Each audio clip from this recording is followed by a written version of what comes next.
All right, we got a special show today. Yep, Hotrod guitar versus Ratrod guitar.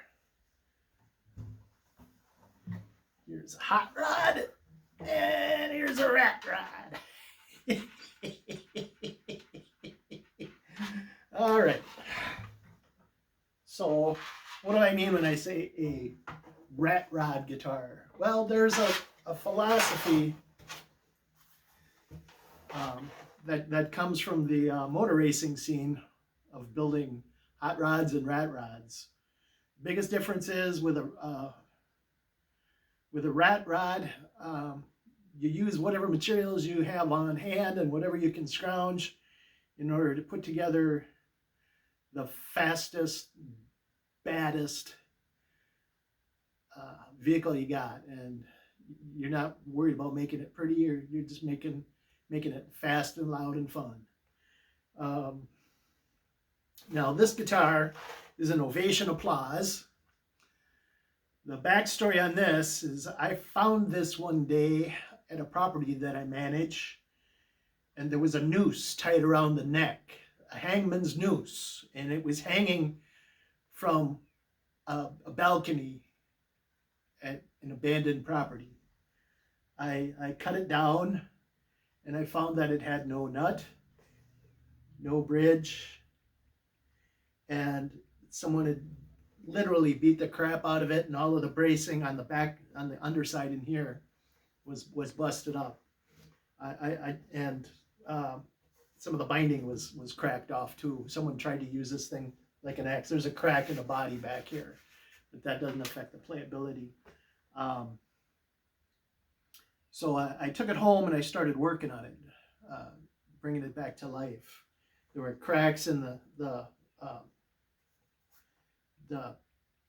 heavy lacquered finish. I filled those in with lacquer and a brush, and did a brush over the whole surface. Patched in here with a little bit of leather, because the binding on this goes over it. These Applause guitars are the low end on the Ovation scale. It probably dates back to about 76. An entirely composite body and neck, and then a laminated top. Now you'll notice I did something different here with the strings in the back. They would have gone to the saddle here, and that would have pulled the saddle forward, and there's no bracing back there. So I did what they do on the Spider guitars, and I made these by drilling out some Allen head screws that I bought, and I got some lock nuts under there, and I did 1.5 inch wooden washers on the bottom side in order to get a little more bracing underneath there, and those are glued in and screwed and glued. Now when I got this, there was originally paint on the neck, and finding out that it had an aluminum neck, well, I had to show that off, so I used some steel wool to bring it down. Left a little bit where the frets are for indication as to where the frets are, and I think it also adds to the rustic beauty. I trimmed down the top because I didn't like the top. Touched that up with a little paint on the end.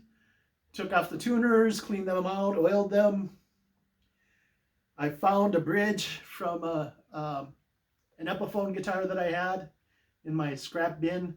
I made a new nut out of walnut and shaped that, and then cut the string trees to it, and threw on some strings and gave it a sound. Then I decided to electrify it. So I grabbed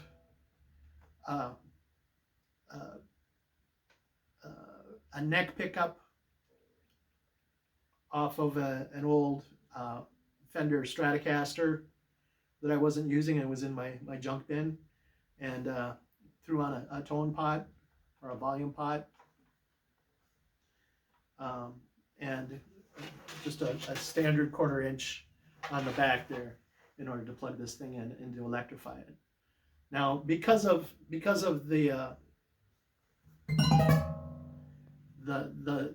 way it was repaired, it no longer sounds like the regular Ovation, and here's the sound that I get out of it.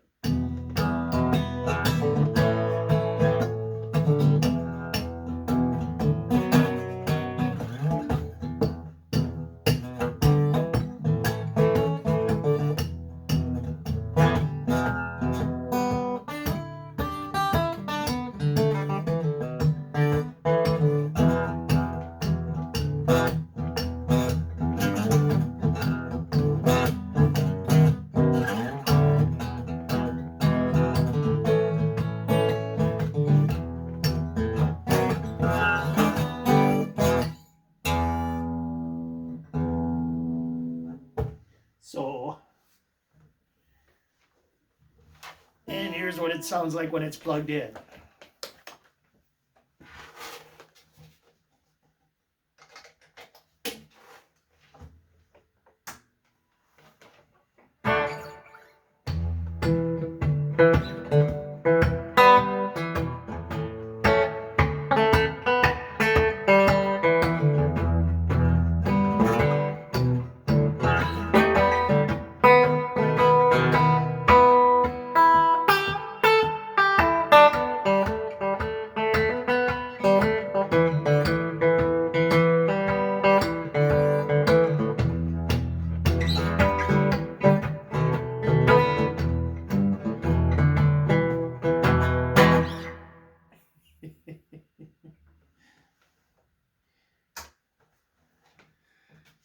Yeah, so I'm quite happy with it, and it is, until I built the Hot Rod, probably my most favorite guitar, even though I do have like a couple of Martins and Taylors laying around here. This thing has incredible sound, and I've used it on shows. But it is a Ratrod, and I have like maybe, oh, I don't know, $10 invested in it. The little washers here that hold those on, I drilled out pennies because a washer that size costs 30 cents and a penny is only a penny. So here's my Hot Rod guitar, which I covered in another video. Now I put on a tailpiece because I actually like the sound from the Ratrod guitar, which I built first. Now this one is from a Martin kit. Obviously I didn't build it the way they wanted, because the way they wanted, I would have had the rosettes in here, I would have had the binding all along the back, I would have had herringbone inlays. All of those things came with a tailstock inlay. I use the Hot Rod philosophy. If it doesn't make it sound good and go fast, I don't want it. So all of the plastic bindings, there would have been bindings along the neck, those all went by the bye-bye. Trimmed everything down, made sure I had beautiful seams. Did some custom bracing on the inside. This is a shaved down this. This is actually a floating bridge, which you don't find on the market anymore. And yeah, so this is a Hot Rod. And I did a hand rub lacquer finish on this. So obviously a lot of detail went into the finish on this. So, and also, you know, polishing up the neck board. Now on this one, you know, the little dots had all fallen out of the neck. And on this one, it came pre-drilled for dots, and they included a bunch of plastic dots. I ain't gonna put plastic on a beautiful car like this. So what I did is knocked out some walnut for the little fretboard dots. So you can either barely see them or not see them at all. I haven't had much of a chance for playing this one in shows yet, but here's what it sounds like playing a similar lick to what I was playing before.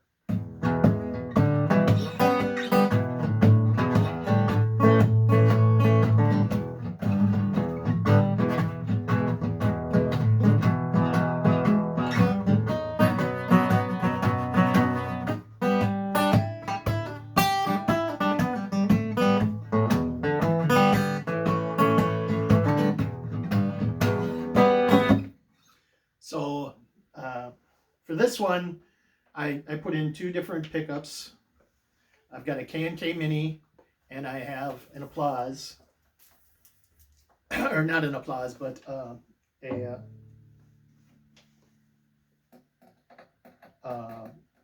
LR Bags. Oh, I also put little end plugs in here to keep the dust out.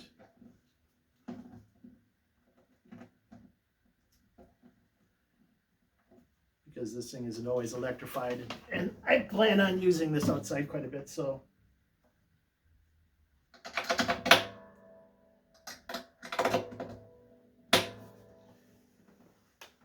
And I really like the sound that I get out of the dual pickups on this. And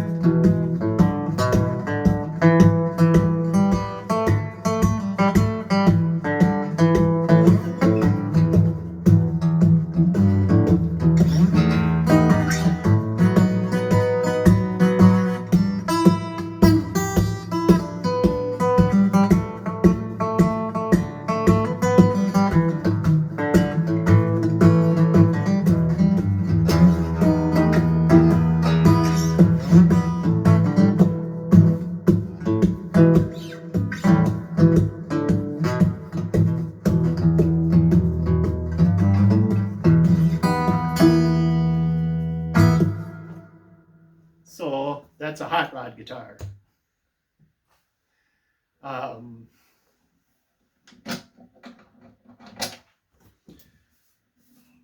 So in between what I paid for the pickups on this and purchasing the kit and doing the custom fabrications and everything else, I've probably got close to $1,000 invested in this. And I've probably got close to $10 invested in this. And they both sound great, and I love them both to death. So there you go. Every guitar can be a great guitar. Peace be with you, and have a good day now.